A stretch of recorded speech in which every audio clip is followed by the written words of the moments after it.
Good to go? طيب.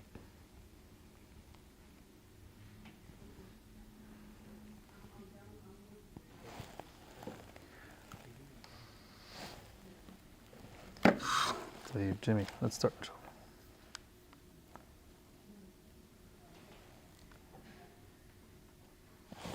طيب السلام عليكم ورحمة الله وبركاته.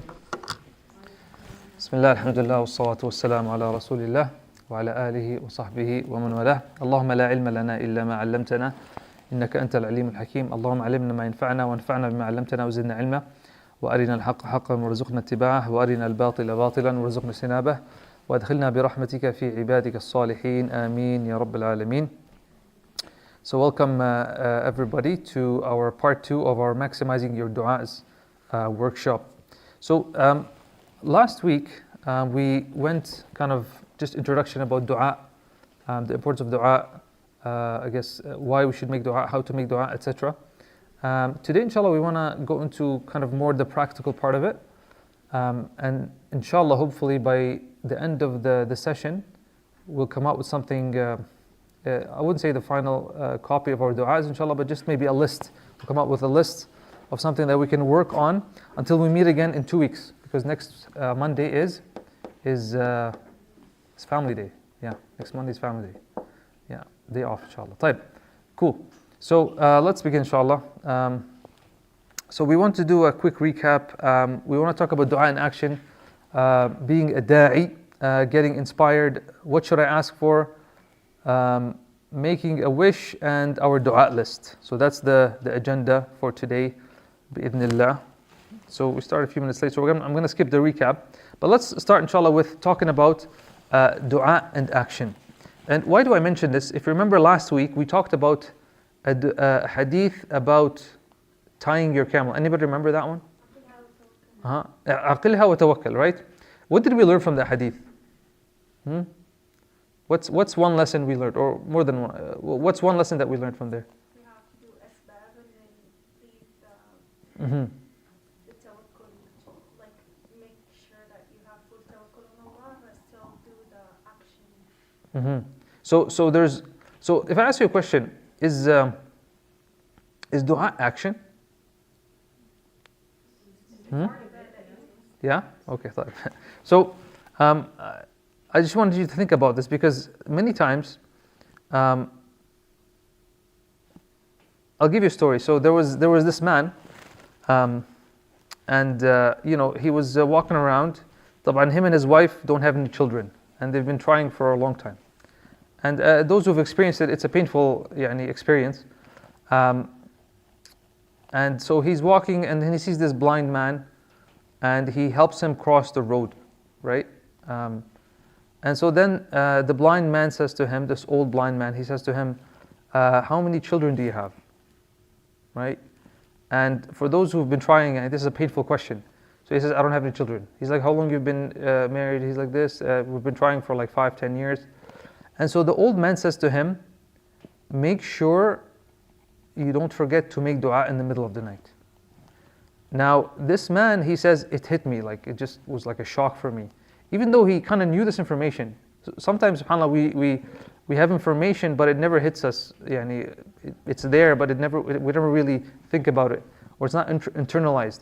Or maybe our hearts are maybe sealed, or maybe our hearts are covered with sin, and so it doesn't really affect us. But he said, when I heard it that time, it really hit me, like, oh my God, that's the solution. So he said, I ran to my wife, right? And I told her, I have this huge, this great idea. And this couple's been trying different things, different doctors, and so she's like, what is this, what's this special thing that he's like, we're going to make dua. So she's like, that's it? We already know that, and we need to do something. We need to take action. He's like, that's the action. That's the action, it's to make dua. Right? And sometimes people will say, okay, yeah, but you have to do something, right? But subhanAllah, and I used to sometimes think like that too. But really, what's the most important action that you can do? Is the dua. Why? Why is that? Can you guys tell me? Why is that the most important thing you can do? You're asking Allah, right? He's the one who's going to do it for you, so you're bringing that to Him. Is Allah going to do it for you? No. So Allah subhanahu wa ta'ala is going to pave the way for you, guide you, make things easy, motivate you, whatever it is. And so, even let's say someone wants to get a job, right? And so he can say, oh, to get a job, prepare your resume, meet the right people, and you'll get a job. Type, how many people you know, and yourself included, you've done that, nothing happens. Type, versus somebody who says, okay, the one who is in his hands is all the rizq, and the one who can make things happen in a second is Allah. So I'm going to ask Allah subhanahu wa ta'ala, and then Allah subhanahu wa ta'ala, mathalan, for example, inspires him to do this. Allah subhanahu wa ta'ala gets him to meet this person. Allah subhanahu wa ta'ala, mathalan, gets this person to be fired, for him to get the job. Allah subhanahu wa ta'ala does all these things behind the scenes. Tamam. You, on the other hand, you were thinking you have so much control, you don't have much control. But what happens is when you make dua, now both scenarios, maybe he will take action, but the other scenario where he makes dua, which one do you think is better? It's the second scenario. Why? Because now you have Allah subhanahu wa ta'ala backing you, and you have Allah subhanahu wa ta'ala assisting you, right? And so when you make dua, whenever you want to do anything, even think of the simplest thing, like, I want to go to the halaqah tomorrow, right? A million things can go wrong. The first one is you might not even want to go. You're not motivated, you're tired, whatever, right? But if Allah wants you to go, you'll go no matter what. Yani hatta if I don't know, last week the power was out here in downtown, right? So last week or 2 weeks ago, I think for a couple of hours. Yani even the power is out, you'll make it inshallah. Making dua is the action. And this is a lesson I learned personally, is that it is the number one action you need to do. If you want something to get done, it is dua. Another story, similar story, this couple, they've been trying to get children. And subhanAllah, I chose the example of children because children is one of those examples that, people go pay money for these special treatments and they go to different countries and it's not in your hand. Yeah, it's Allah subhanahu wa ta'ala. يَهَبُ لِمَنْ يَشَاءُ إِنَاثًا وَيَهَبُ لِمَنْ يَشَاءُ الذُّكُورَ. Allah subhanahu wa ta'ala is the one who gives children, right? And we said one of the themes of the du'as of the prophets is about children, subhanAllah. And we see also that out of the nature of human beings is to have a child, right? We see the story of Zakaria and his wife.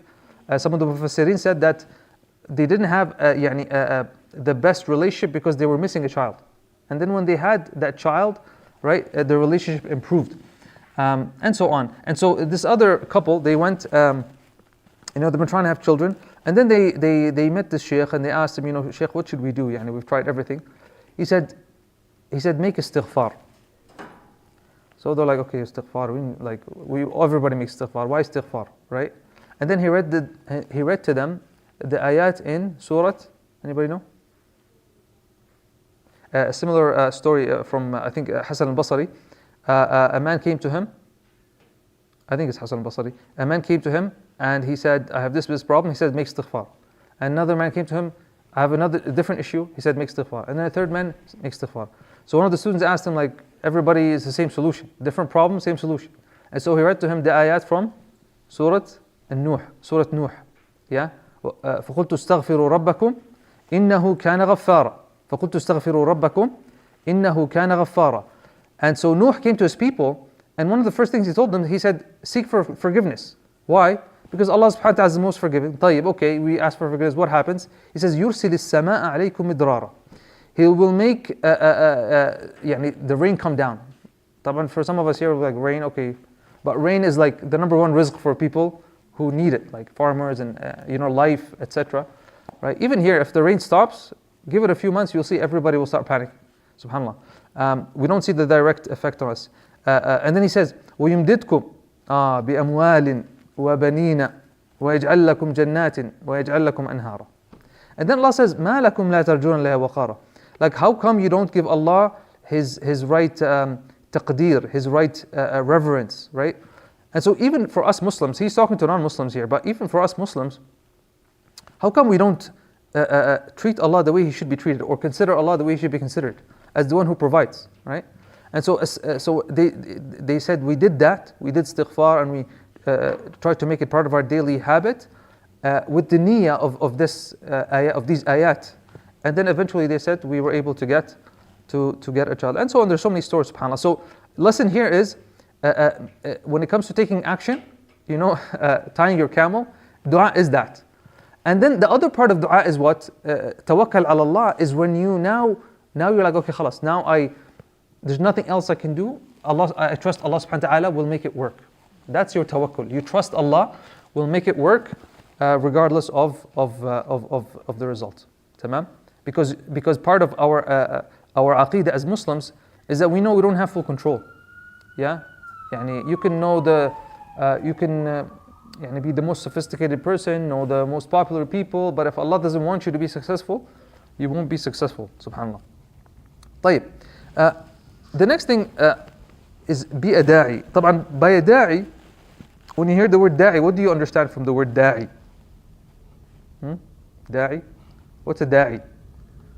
Fulan is a da'i. Someone who calls to Allah, right? But what I mean by a da'i here, and I'm not sure if this is the right Arabic word, but someone who calls Allah consistently, right? This is on the wazn of fa'il, da'i. يعني someone who doesn't make dua once, okay? But he consistently makes dua.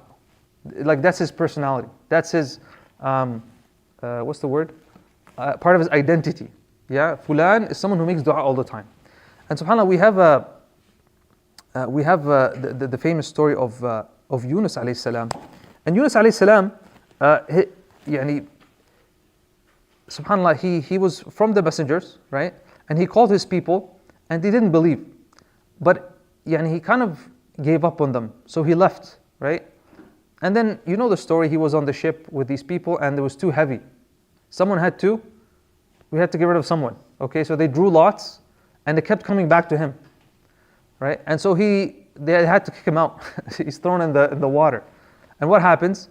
Okay, this is in the night. It's dark in the middle of nowhere, and so now Allah subhanahu wa ta'ala decrees that a whale swallows him, right? So now he's in the darkness of the belly of a whale, in the middle of nowhere, in the darkness of the ocean, in the darkness of the night. Three darknesses, right? Subhanallah. And stop for a second. How many times we've been in those situations? Think of yours, your personal life. How many times you've been in a situation where it's darkness upon darkness upon darkness, and you thought that nothing could save you, right? And it's interesting. Yunus started making dua in the belly of the whale. So an atheist or a kafir or someone who doesn't believe in Allah will be like, "Khalas, I'm done."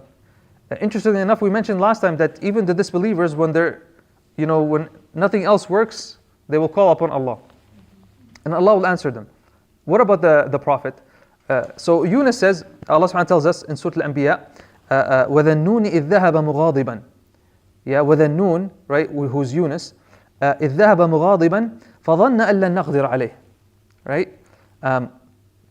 فنادى في الظلمات أن لا إله إلا أنت سبحانك إني كنت من الظالمين.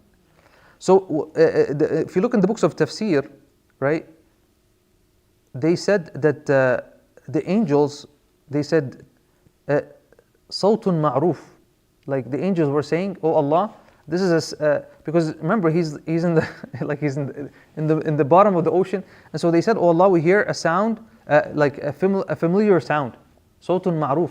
Yeah, min makanin غير معروف. It's from a place, but we don't know. Like he's not on earth. He's not on. Yeah, and so Allah subhanahu wa ta'ala told him, "This is my slave Yunus." Right. So the part I wanted to focus on is this is a familiar sound. What does that tell you? He makes dua. So he's someone who's always making dua. In another ayah, Allah told us if he wasn't from the musabbihin, if he wasn't from those who always remembered Allah and called upon Allah, he would have been in the whale until the day of judgment. SubhanAllah. Right? And so as Muslims, we need to be those who are not just, we make dua when we're in trouble and we really need something, but being from those who make it kind of like part of their what's the word we used? Identity. Yeah. When you make something part of your identity and it becomes a habit, it becomes part of you and you can't live without it. Right? And you meet people like that. SubhanAllah, just last week I was sitting with somebody, and SubhanAllah, I met this person in 2009 or 10. And then I got to sit with him now like another, 15 years, 14 years. And SubhanAllah, like he's moved ahead in his life, and mashallah, he's memorized the Quran. He couldn't even read the letters back then. He's memorized the Quran and amazing voice. And I said, SubhanAllah, what'd you do? And he started telling me like how he'd make dua. And he was telling me how he made dua to memorize the Quran. So he memorized the juz'. So then he found out it took too long. So he wanted to make it fast. He said, I made dua to Allah to make me do it in half the time. And he was able to do it in half time. And subhanAllah, like, how many people make dua like that? Like, they have a relationship with dua like that, right? For the things that they want in dunya and akhirah. So what we learn from the story of Yunus is that to make it part of our identity, be someone who's always making dua to Allah subhanahu wa ta'ala. And remember, Allah subhanahu wa ta'ala is opposite of the human being. What do I mean by that? What do I mean by that? We mentioned last week. Allah loves when you ask. And Allah doesn't like when you don't ask. Right? And the human being is the opposite. Yeah? We can act nice and we can pretend to be nice. But when people keep asking you a lot, you have to admit it. You don't like that. We just don't like that. This is the human being. We don't like it when people keep asking us. Right? SubhanAllah, except maybe one or two people. But the average person, they help, but eventually they don't like to be asked so much, right? This is just the nature of human beings. That's al-kamalu lillah, and the perfection is to Allah subhanahu wa ta'ala. Allah subhanahu wa ta'ala is as-samad, the one that people go to. From the meanings of as-samad is the one that people go to and people are in need of, right? And He doesn't need anybody, subhanAllah. That's Allah subhanahu wa ta'ala. Cool. One of the things that Sheikh Muhammad Sharif, may Allah have mercy on him, he would teach in his dua course and visionary course, is that you need to be inspired. And I always had, not problem with it, but I always wondered, like, okay, what's the big deal? What if you're not inspired? But subhanAllah, being inspired makes a difference. What do you mean by being inspired? Because sometimes, like, people make dua and it's like they don't know what they're talking about. They don't feel like it's going to happen. They're negative, they're pessimistic, right? Or they're even the environment itself, subhanAllah. So what he used to do, he would tell people, you need to go to somewhere inspirational. Like, you need to go to Banff, like, in front of what's the lake called? Lake Louise or Lake Moraine, beautiful scenery, right? And if you've ever done that by yourself and you just stood there, it does something to your body. I don't know. It does something to you, right? Or you go to, I don't know, the Grand Canyon, or you go to Niagara Falls, or we have a lot of beautiful places, subhanAllah, here. Or you go even like, you go, I don't know, even by my house, you can go on top and see the whole, like, downtown, or Crescent Heights, whatever, right? So something inspirational, because it does something to you. And subhanAllah, I didn't really make a big deal out of it until, and sometimes inspiration, by the way, comes from people too, right? And we get inspired from reading something about someone. Like now I told you the story of those couples. Maybe you were inspired, you're like, oh, subhanAllah, right? Anybody know a familiar story in the Quran where somebody got inspired to make dua? Zakaria, right? So Zakaria alayhi salam is interesting because Zakaria is an old man, okay? اشتعل الرأس شيبة. It means like the head is like all white, right? And so what happens is he's put in charge to take care of who? Of Maryam, right? Maryam. And so he's taking care of her and he's bringing her food. And so all of a sudden he's coming to her and he's finding like this fruit that's out of season. So he says to her, أَنَّا لَكِ هَذَا? How did you get this? You're a woman, you're here, this is out of season. So she said, قَالَتْ هُوَ مِنْ عِنْدِ اللَّهِ. It's from Allah subhanahu wa ta'ala. So Allah subhanahu wa ta'ala brought her fruit somehow, okay? إِنَّ اللَّهَ يَرْزُقُ مَن يَشَاءُ بِغَيْرِ حِسَابٍ. Allah subhanahu wa ta'ala provides to whoever He wishes without hisab. It's not like you have to owe Allah something or He has to owe you something. بِغَيْرِ حِسَاب, like that. So Zakaria got inspired. Now Zakaria has been trying to get a child for a long time. And what's the problem? There's two problems. What's the problem when couples try to get a child? What are two issues that they have to deal with? Like age, right? And if you're someone who can actually have children, okay? So both of these things were against them, okay? His wife was barren, and he was really old, right? And so a disbelieving, person who has very low iman might say, well, halas, man, why make dua? It's impossible, right? But Zakaria, like, he got inspired, like, okay, if she can get fruit out of season, Allah can give me a child. So Allah subhanahu wa ta'ala says, هُنَالِكَ دَعَا Zakaria. Like, at that moment, and it's not like he was like, I'll do it later, put on my to-do list. No, literally, he went straight to his prayer space. هُنَالِكَ دَعَا زَكَرِيَّا رَبَّهُ. And he made this famous dua, قَالَ رَبِّ هَبْ لِي مِن لَدُنْكَ ذُرِّيَّةً طَيِّبَةً إِنَّكَ سَمِيعُ الدُّعَاءِ. Oh Allah, grant me, a righteous offspring. You are certainly the hearer of all prayers. Yeah? And then what happened? And then the angels right away came, and they told him, you're going to have a son. And even Allah named it for him. Allah named the child Yahya, subhanallah. Right? So sometimes we're inspired, sometimes by environment, sometimes by people. Right? So inspiration it is good to do it. And so when you do make like your du'as, it's good to be somewhere inspirational, or to not do it at night, like when you're tired, you're about to like fall down. Maybe do it in the mornings when you're like energetic, kids are not running around and like making you upset, or you're just after a fight with someone. It's good to actually be in a peaceful environment to do it. طيب, what should you ask for? Sometimes people are scared to ask for things in the dunya. Like, oh no, that's not allowed. I'm not allowed to ask for a nice car. Like, I'm not allowed to ask for a nice job. I'm not allowed to ask to live in a beautiful home. Right? These are misconceptions, right? And one of the when we look at wealth, for example, wealth can is if I ask you a question, is money evil? What do you guys think? Huh? Depends. Okay. طيب. Anybody say it's evil here? Are you sure? It's okay. Like, we won't be upset at you. So some people will say, "Oh, money's evil," right? And we have this hadith and this hadith and this to show it, right? But the best way that I've been told to think of money is as a magnifier. Think of it like a magnifying glass. What does a magnifying glass do to you, to what you're looking at? It just magnifies it, right? And that's what money does. So if something is bad, money's gonna magnify. Yani if you're someone who, I don't know, buys drugs or something, so if you buy drugs with $10 and you get $1 million, you're just gonna have, right? But if you're someone who gives sadaqah, yeah, and people don't think about this. If you